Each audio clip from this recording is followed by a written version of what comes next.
Assalamu alaikum wa rahmatullah. Chers amis, merci pour l'invitation. Alors, le pointeur il est où?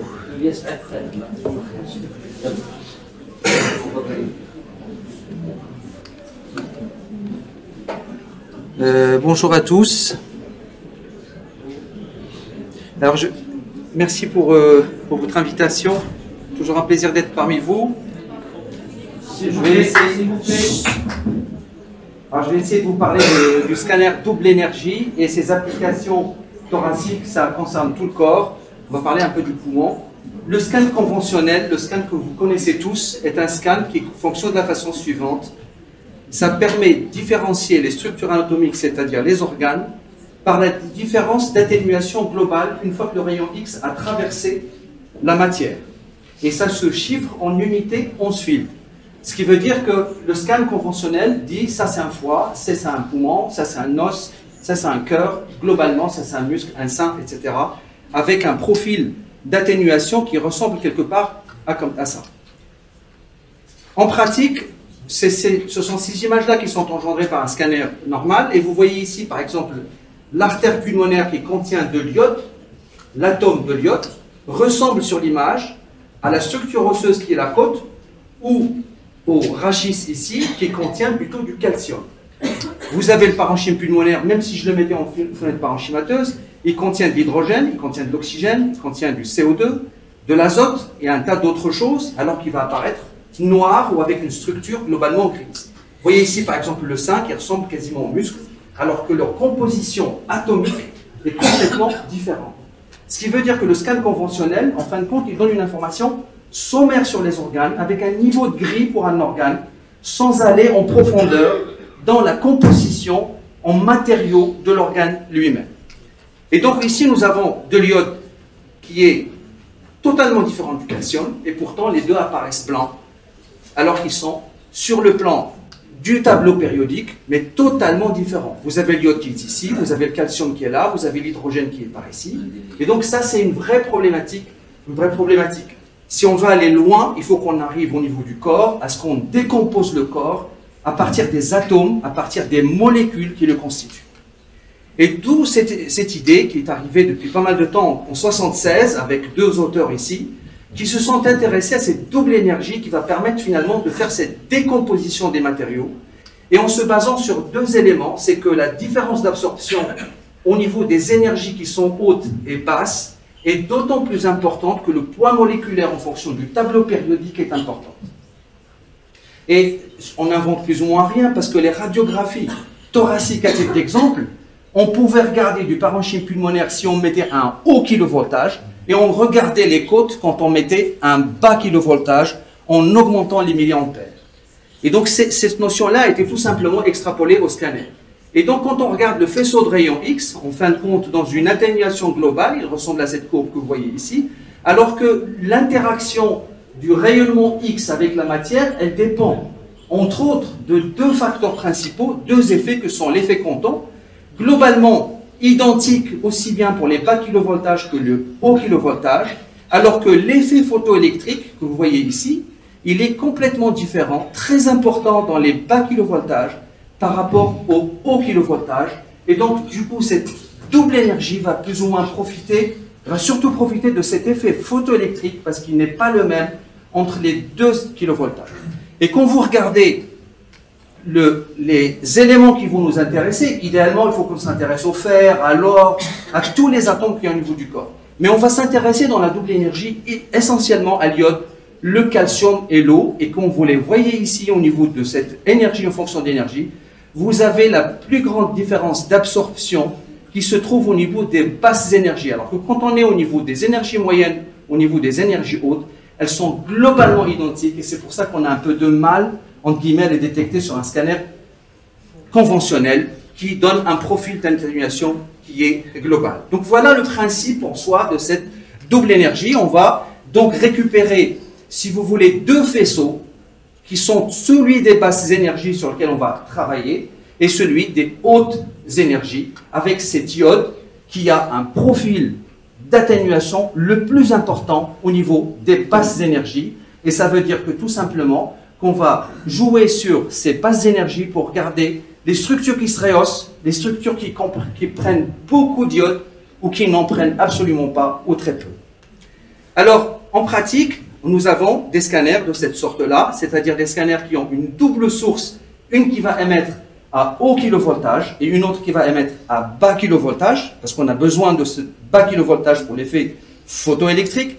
Et nous avons un deuxième type de constructeur, ici c'est le Siemens, et vous avez les trois autres constructeurs qui ont une seule source, mais cette source peut faire soit, elle clignote, une fois c'est 70 kV, une fois c'est 140, ou bien elle fait un tour de piste à 140 et un tour de piste à 70, ou bien ce sont les détecteurs eux-mêmes, c'est-à-dire cette barrette de détecteurs que nous avons ici qui va capter les basses énergies ou les hautes énergies, et c'est le cas de Philips avec l'Icon. Et donc nous avons des scanners qui, au choix de l'opérateur, dit moi je veux de la haute, je veux du spectral, je veux de la double énergie, donc je la fais fonctionner, ou je veux tout simplement un scanner conventionnel, alors que l'Icon de chez Philips, vous avez d'office la double énergie que vous pouvez utiliser comme vous pouvez ne pas l'utiliser. Alors, en pratique, ça donne ce genre de choses. Tout ça, ce sont des extrapolations ou des interpolations mathématiques.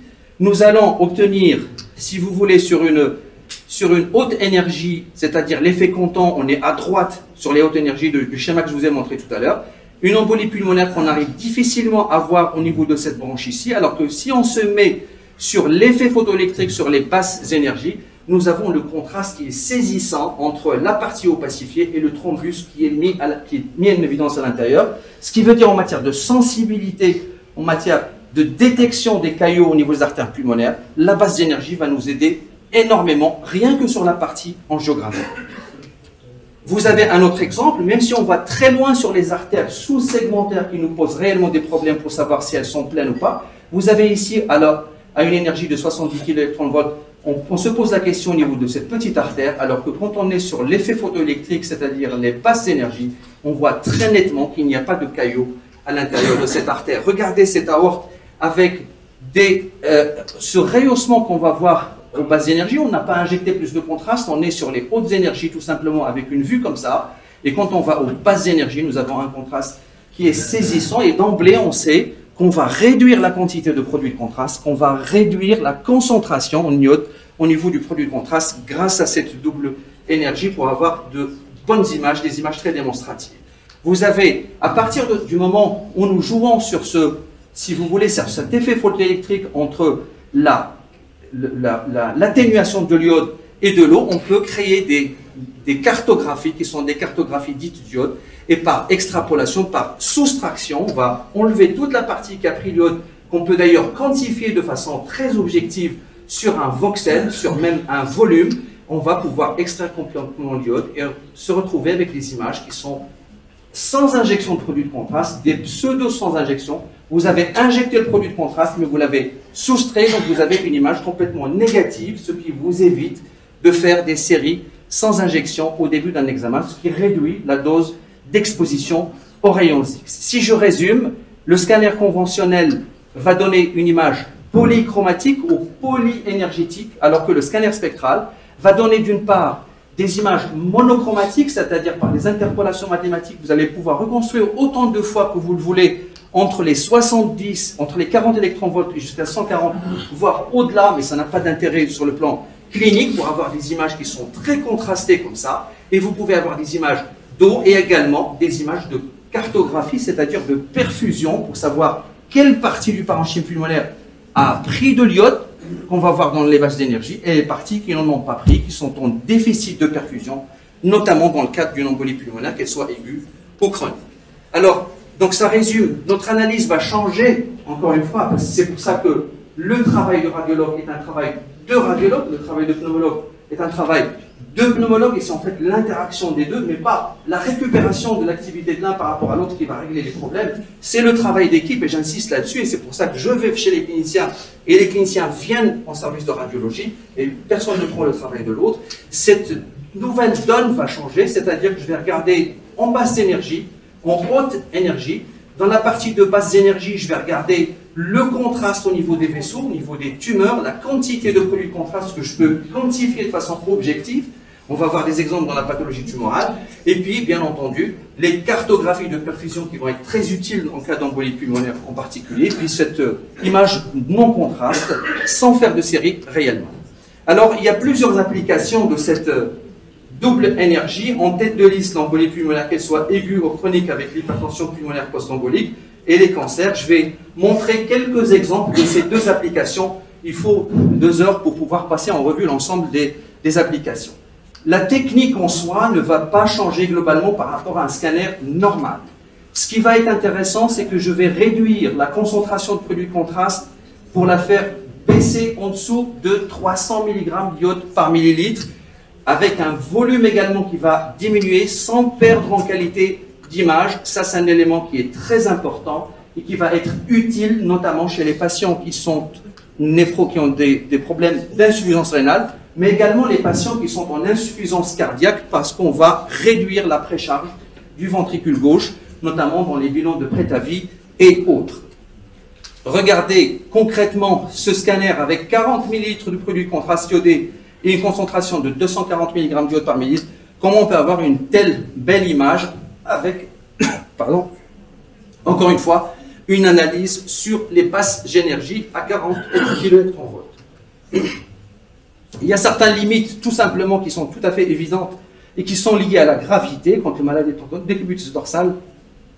Évidemment, la concentration en iode à la partie déclive est plus importante. Donc, ne dites pas qu'il y a un défaut de perfusion en parties antérieures. C'est tout simplement le phénomène de gravitodépendance que vous connaissez déjà sur les images, tout simplement anatomiques.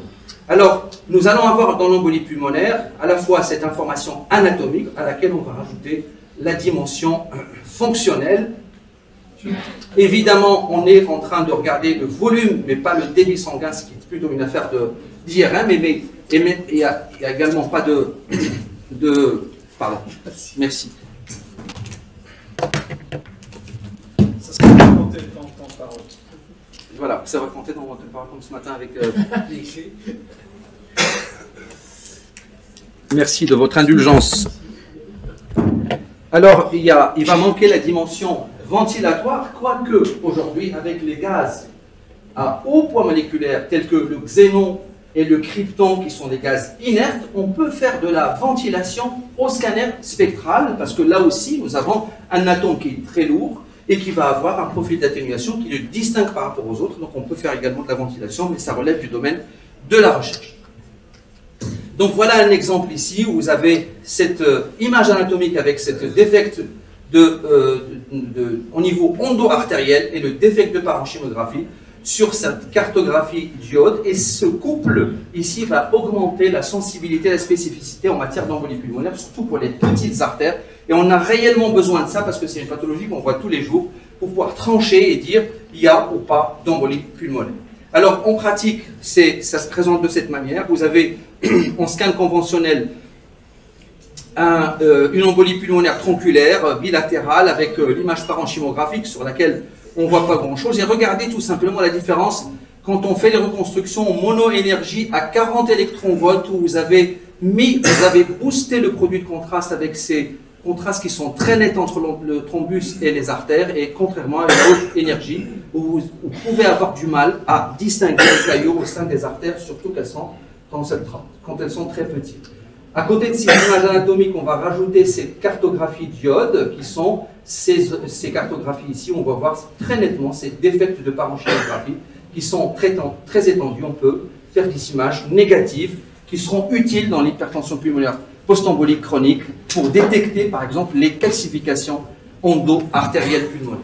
Alors, un cas ici, vous avez des caillots qui sont au niveau des artères pulmonaires, les correspondances parenchymographiques, on a un infarctus ici, la reconstruction en mode frontal, et on a un infarctus également dans le lobe inférieur droit, et vous avez ici les cartographies d'iode que vous pouvez mettre en noir et blanc, que vous pouvez mettre en couleur pour avoir ce genre d'images qui sont très démonstratives des parties qui sont perfusées ou pas sur le plan axial, dans les différents plans également, sagittal pour le poumon droit et pour le poumon gauche, et ces zones de parenchymographie. Vous avez quasiment ici dossier de Benoît Gaillet avec cette embolie pulmonaire proximale qui est très importante, la cartographie ici de la distribution de ces caillots, la cartographie d'iode avec ces défects de perfusion qu'on voit au niveau bilatéral, et puis bien entendu le retentissement sur le corps droit, aussi bien en bidimensionnel qu'en tridimensionnel.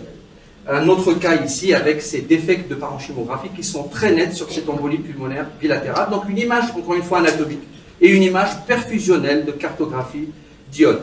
L'intérêt de ces cartographies est pronostique également, parce que la sévérité de ces défects de perfusion est considérée aujourd'hui comme un élément de mauvais pronostic qui se rajoute à l'élément échocardiographique et scanographique qui est celui de la dysfonction du ventricule droit avec cette dilatation du septum paradoxal et tous les éléments d'insuffisance cardiaque droite. Et cette amputation perfusionnelle, on peut la quantifier, quand elle dépasse 30%, on sait que c'est un malade qui est grave et potentiellement il peut cliniquement mal évoluer. Alors ça, c'est pour l'embolie pulmonaire aiguë, avec cette analyse anatomique, cette analyse perfusionnelle qui va augmenter la sensibilité et spécificité de détection de la maladie, qui va avoir aussi un intérêt pronostique. L'embolie pulmonaire l'HTP post-embolique chronique, très clairement, sur le dernier papier qui est diligenté par Martine Rémy-Jardin, on voit que le scanner double énergie est l'élément clé dans la prise en charge de cette maladie, avec les différents volets sur lesquels il est complètement en avant par rapport aux autres techniques, y compris l'IRM et la scintigraphie. On va avoir des éléments qui sont identiques aux deux scanners, l'obstruction, l'hypertrophie des artères bronchiques, qui est un élément extrêmement important pour décider du traitement chirurgical ou par voie endovasculaire de la dilatation, l'angioplastie des artères pulmonaires, leur présence ou pas, et puis les éléments perfusionnels qui vont être rajoutés, les éléments pronostiques qui vont être rajoutés par le scanner spectral. Et on peut peut-être dire, sans prétention, que si on utilise un scanner spectral dans le bilan d'une hypertension pulmonaire chronique post-embolique, on peut se passer de la scintigraphie, même s'il va lui manquer la dimension ventilatoire. Alors voilà ce que donne un scan conventionnel dans l'HTP, le groupe 4 de la classification, avec ces défects de parenchymographie qu'on voit sur les reconstructions, l'hypertrophie des artères bronchiques, et puis également les artères diaphragmatiques. En cas d'embolie pulmonaire chronique, vous avez la corrélation scintigraphique. Ici, le scan spectral va donner ce genre de choses très importantes qu'on peut documenter de façon objective avec une quantification du rehaussement en iode. Vous faites votre cartographie d'iode, vous mettez un ROI ici, vous mesurez la concentration d'iode au niveau du parenchyme normal, qui est ici. Vous avez les zones d'hypoperfusion qui sont très clairement définies, qui ne prennent pas l'iode évidemment, et vous pouvez les contrôler une fois que le malade a été opéré en endartérectomie ou quand il a eu une dilatation. Le contraste négatif va par exemple faire la part entre ce qui est rehaussement et les calcifications. Cette information est extrêmement importante à la fois pour le chirurgien et pour le radiologue interventionnel qui sera amené à dilater ses artères pour prendre toutes les précautions nécessaires. Voilà un exemple de la série de Canadli de Suisse qui travaille beaucoup sur cette angioplastie avec un malade qui a une EP chronique avec ces webs qu'on voit ici au niveau de cette artère pulmonaire. Le retentissement fonctionnel, donc on sait que cette zone-là, fonctionnellement, elle est pathologique parce que la zone elle est hypoperfusée à cause de ça, et c'est un élément d'orientation qui va permettre d'aller faire une angioplastie à cet endroit pour retrouver une perfusion normale du territoire en question. Alors je pense que le scan spectral va apporter une information qui jusque-là, aujourd'hui, est l'apanage plutôt d'angiographie. C'est cet élément de mauvais pronostic qui est l'atteinte de la microcirculation artérielle pulmonaire avec cette espèce de bande ici sous-pleurale qu'on voit quand on fait des angiographies. Et on sait que ces malades-là, ni la chirurgie par l'endartérectomie, ni l'angioplastie ne sera utile chez les patients parce que la microcapillarité est touchée. Et peut-être que le scanner spectral va nous montrer cette bande ici sous-pleurale pour éviter d'aller jusqu'à l'angiographie et dire que ces malades-là, ils relèvent d'emblée du traitement médical et qui sont contre-indiqués pour la chirurgie et l'endartérectomie et la dilatation par ballonnement. Donc ça c'est pour l'embolie pulmonaire, l'HTP post-embolique. Et à la fin, 2 mots pour la pathologie tumorale. Regardez tout simplement ces énormes métastases hypervascularisées qui sont d'origine, qui sont dues à mélanome. Vous avez des images en monoénergie à bas kilovoltage qui vont vous montrer d'emblée le rehaussement très important par rapport au scanner normal. Et puis ensuite, vous pouvez faire la soustraction pour avoir des images sans injection, la cartographie diode qu'on peut également avoir avec une quantification précise de la prise de contraste, c'est-à-dire la concentration en iode au niveau de ces zones tumorales par rapport au parenchyme normal. On peut avoir comme repère aussi l'aorte, et vous imaginez bien que les mesures que nous faisons aujourd'hui, qui se basent sur les critères récistes de taille, vont certainement devenir caduques, puisqu'on va aller intrinsèquement dans la lésion et dire cette lésion qui était hypervascularisée avec telle concentration en iode avant traitement par immunothérapie notamment, aujourd'hui, elle a répondu parce que non seulement elle a diminué en taille, elle a perdu tel pourcentage de concentration en iode. Donc vous aurez des éléments objectifs à fournir pour les oncologues en matière d'évaluation post-thérapeutique. J'arrive à la conclusion pour dire que ce scan double énergie, et sincèrement, si on doit acheter aujourd'hui un scanner, il faut que ça soit un scanner double énergie, parce que vous avez le choix entre, dedans, le scan conventionnel, c'est comme un échographe, vous pouvez faire une échographie normale, mais vous pouvez appuyer sur le bouton, vous avez le Doppler, et pareil, c'est ce qu'il faut avoir. La meilleure application aujourd'hui, c'est l'embolie pulmonaire, mais croyez-moi qu'il n'y a pas que le thorax qui est intéressé, parce que dans les urgences abdominales, à titre d'exemple, c'est quasiment le jour et la nuit en matière d'occlusion intestinale, en matière d'ischémie digestive, parce que ça permet dans les passes d'énergie de répondre rapidement à la question, et puis à l'avenir, et certainement dans l'oncologie avec les évaluations tumorales. Merci de votre attention. Merci pour cette excellente revue de cette nouvelle technologie. Dans la salle, est-ce qu'il y a des questions à poser? Très bien. Juste une idée par rapport au prix de cette nouvelle technologie. C'est la bonne question. C'est une très bonne question, c'est le même prix. C'est le même prix. C'est le même prix qu'un scan. Sincèrement, aujourd'hui, non. Et en dehors de la pathologie vasculaire, est-ce qu'elle a un rôle à jouer dans la pathologie aérienne, dans l'emphysème, dans les pathologies Oui, bien entendu, il y a tout un volet qui concerne la BPCO, qui concerne les problèmes de pathologie de perfusion qui sont résolus par cette nouvelle technologie. Pour répondre au prix, le problème qui se pose notamment au Maroc, c'est que quand vous voulez acheter une machine tout seul, elle va coûter ce qu'elle coûte. Mais s'il y a 3 ou 4 cabinets qui se mettent d'accord pour acheter une machine pareille et la faire fonctionner à plein régime, elle reviendra moins cher. Donc très honnêtement,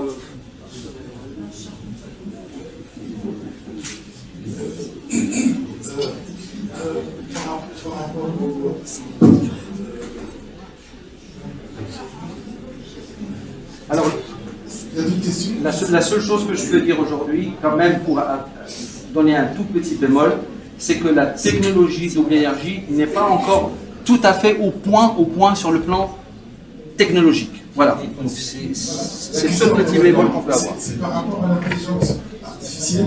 Je suppose qu'il y a beaucoup de calculs qui doivent être faits par rapport à ça. Oui. Pour voir est-ce que ça prend plus de temps. Et par rapport à l'énergie qui fournit beaucoup d'énergie, est-ce que c'est plus irradiant que... Alors, c'est pas plus irradiant, c'est démontré. On est dans les normes d'exposition aux rayons X, les normes européennes en particulier. Et toutes les reconstructions itératives aujourd'hui permettent réellement de baisser la dose. Et le fait de ne pas faire de sans-injection aussi est un élément de gain. On est à peu près à la même dose de rayonnement par rapport à un scan conventionnel. Petite question. Est-ce que cette technique a permis quand même de réduire un peu le nombre de gens qui ont une fonction rénale plus ou moins limite, à laquelle on est confronté assez souvent, que les radios refusent parce que leur fonction rénale, etc., à cause des antibiotiques? Est-ce que ça a permis quand même de recruter un peu plus de gens ou pas? Je ne sais pas réellement si dans la pratique, mais j'aurais tendance à dire que on le faisait bien avant, le scan spectral, parce qu'on a d'autres produits de contraste qui sont moins néphrotoxiques. Mais la réponse est certainement oui. On a une population âgée, et donc le fait de pouvoir les scanner en spectral est plutôt une bonne opportunité pour ces patients. Dans le même ordre d'idée, est-ce qu'il y aurait une alternative à l'iode dans l'avenir? Parce que jusqu'à présent, c'est la molécule qui est toujours là, qui... Je ne sais pas, je ne crois pas. Je ne crois pas qu'il y ait d'alternative à l'iode. Alors, on fait des scans avec le gadolinium, et on met des quantités importantes de gadolinium. Beaucoup. C'est pas une alternative. C'est pas une alternative. Il n'y en a pas de l'iode, il y en a à l'infini. Voilà. On trouve à la mer.